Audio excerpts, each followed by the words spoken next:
வருங்காலம் இருளென்று குருடாகி போன விருந்தாளி குருவிக்கு பெருந்தாகு கதையொன்று சொல்லுறன்கள்.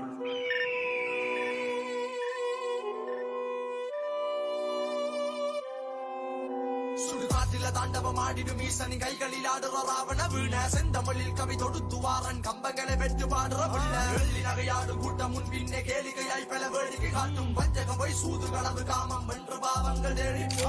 பல்லக்கில் போற குணங்களும் பாவங்கள் தேடும் மனங்களின் கல்லறை வாசலை தேடிய போகுது காண தண்ணி போல் மாயங்கள் ஆனது சுவையொளியுறு ஓசை நாட்டம் என் கவிகளும் கலந்து பேசும் போர் வெளிகளை கண்ட தேசம் என் தலைமுறை கேள்வி கேட்டேன் நாவும் உயிர் போகும் வரை வாடும் கிளைத்தாகும் ஒரு நாள் நிறைவாகும் என் கதையும் வரலாறை மாறும் செந்தமிழும் ஒரு நாள் குடியேறும் சேர சோழ பாட்ட நாண்ட பூமி பாடும் பொருளா என்னை தந்த சாமி எந்த கலையில் சொல்லும் பொருளும் ஏந்தி பாட வந்த பாலன் ஒருவனாகி வேடன் கையில தாங்கிய வில்லும் பாம்பின் வாயில விடம் ஒரு வெல்லும் சிறுவன் கை கொண்ட வரிகளை சொல்லும் வாழ்க்கை வழிகளை கலங்கட்டு வெல்லும். தோக்க கூடாது, தோத்தாலும் வரலாறு இல்லாம சாக கூடாது. காலம் கடந்து சோகம் கலந்து தாகம் எடுத்து எழுதிய வரைகள் வாய்மை இழந்து வாயை புலந்து